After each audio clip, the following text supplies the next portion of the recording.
resumes is another thing. Yeah. What I see Fury was on, I think it was a podcast with Jamie Redknapp the other day. He was talking about the Joshua fight, and he said that he would knock Joshua out in 2 or 3 rounds. Made some other comments on there, which I haven't got to hand, but yeah, what'd you make of that? I think he really believes it too.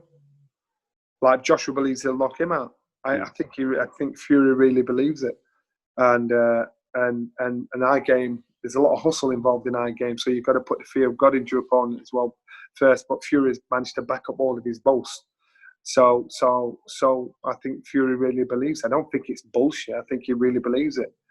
And I will say the same with Anthony Joshua. When Anthony Joshua said that, I think he really believes it. So you've got 2 warriors, 2 guys, 2 fighters that are getting in with each other. And when you've got guys that really believe in their intentions and what they're going to do, it makes for an amazing fight. It makes for great combat because it's a battle of wills. I know we spoke about it the other day with Adam and Dave, and kind of all broke down the fight, etc. But does what happen in their next fights, whether that we assume to be Pulev and Wilder, does that change your opinion, or could that change your opinion of how the outcome of an AJ Fury fight would happen? You mean the performance? Their performance of their next fight? What happens in that fight? Could it lead you to maybe?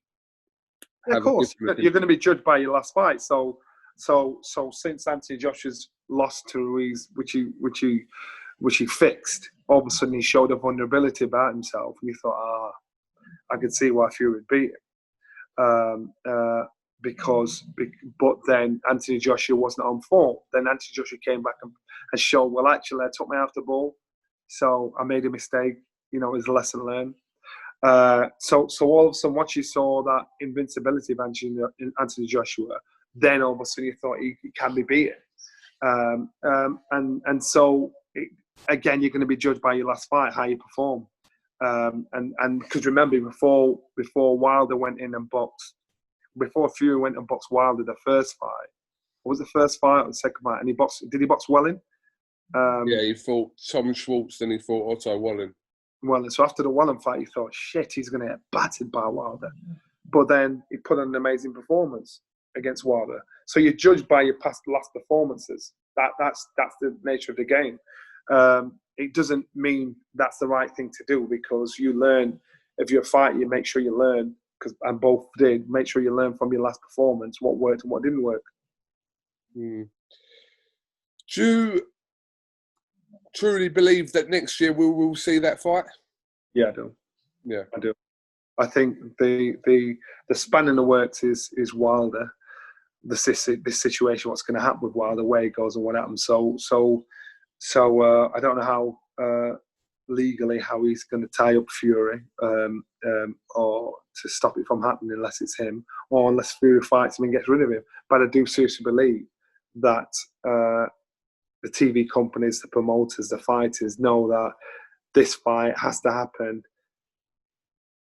It's got to happen at least next year, because if it doesn't, they're going to miss a trick, because the 2 guys are still winners. They're still on top, and anybody can lose at any given time. I just think it'll be the money, the revenue that can be made off this spectacle. I think the companies would be foolish to let it slip. Yesterday was a year to the day we were all in New York for just an unbelievable night in terms of a shock, where we saw obviously Andy Ruiz dethrone Anthony Joshua. But it's been a year already, and what a lot has happened in that year.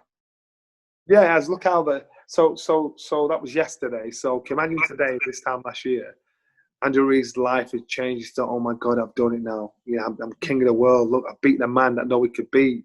Look what I've done. His dreams, his ambitions, and everything. There was a change in his mindset, his life.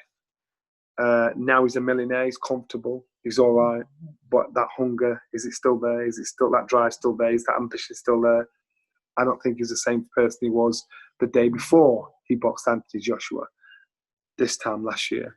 I think that's all changed now. because now his belly's full. Excuse the pun. He's quenched his thirst. He's no longer has to worry about you have that drive to get up at stupid o'clock in the morning and earn millions to make sure his family's safe. Everybody's good now. For Anthony Joshua, he had to learn a harsh lesson of human nature. He saw how his fans and public turned on him and started to criticize him and started to all of a sudden become Angelo Dundee and tell him how bad he was instead of how good he was. So it toughened him up a little bit, and he took himself away, licked his lips, thought, get on with it, I'm going to fix myself, I'm back into the mix again. Good on him. So everybody learned a lesson. Some were bad, some were good. And for Anthony Joshua, I think he's probably the one that benefited most out of last year. That fight this time last year, he benefited the most. Even though he lost, he benefited the most long term because he learned a lot about himself, and it's made him a better fighter.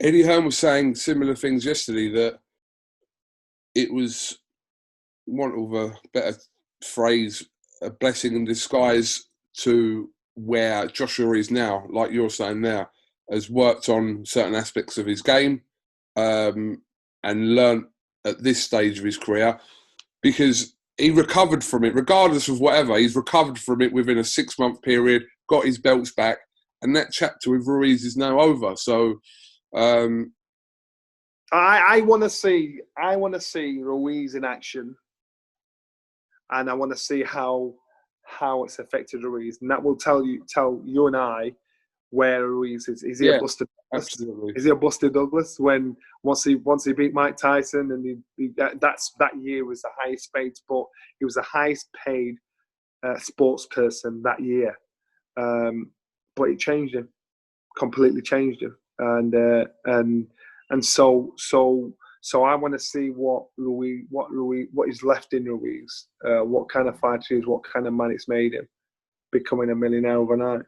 That's why the Dillian Whyte fight with Ruiz would have been great, wouldn't it, to have seen? Yeah. I know the Povetkin fight's a good fight, but I think we'd rather have seen Dylan and Andy Ruiz. And I know Hearn and that tried to make that fight, but for those reasons you've just said there, against someone like Dillian Whyte would have been good. Yeah, of course it would have been, and that's why. So remember, Ruiz has not boxed since. He's not boxed in a year. He has, but obviously since a rematch, he's not boxed since his last fight against Anthony Joshua. There's no plans of him. There's no. What do we hear? There's no plans so far. So we've just got to see. We've just got to see who he is now. We've just got to see what he's got. And I don't mean putting him against some stiff, because he's not an idiot, and the people around him will know that because he's the man that beat Anthony Joshua, his next payday is going to be big. Yeah. And potentially after that, he's not going to get paid any bigger paydays than what he gets next. So his biggest one was Anthony Joshua. The next one's going to be his next fight, whoever that's against. Then he's unless he keeps winning, his pay scale is going to drop down. We'll have to see how it pans out. All right, Johnny, have you got anything else you'd like to add? I'll probably ring you up next week again. Johnny, what are you up to, mate? Yeah, I know, because you're desperate. That's right. You put a bit of weight on, man. I'm not desperate. I have put weight on. I've put on about 8 pounds in this lockdown. Shut up, 8 pounds. And my fish was that big. You put more than 8 pounds on. Look at that.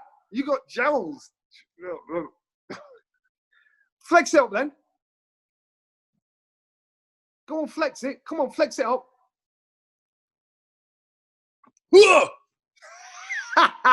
People can't see this. All right, Johnny, thank you very much for your time today. Like I said, have you got anything else you'd like to add? I'm good, man. I'm good. You take care of yourself, brother. And everybody keep the faith. We'll be all right. Represent! Johnny Nelson, thank you very much for talking to IFL TV. We'll catch you soon, brother. You will. See you later. Keep it real.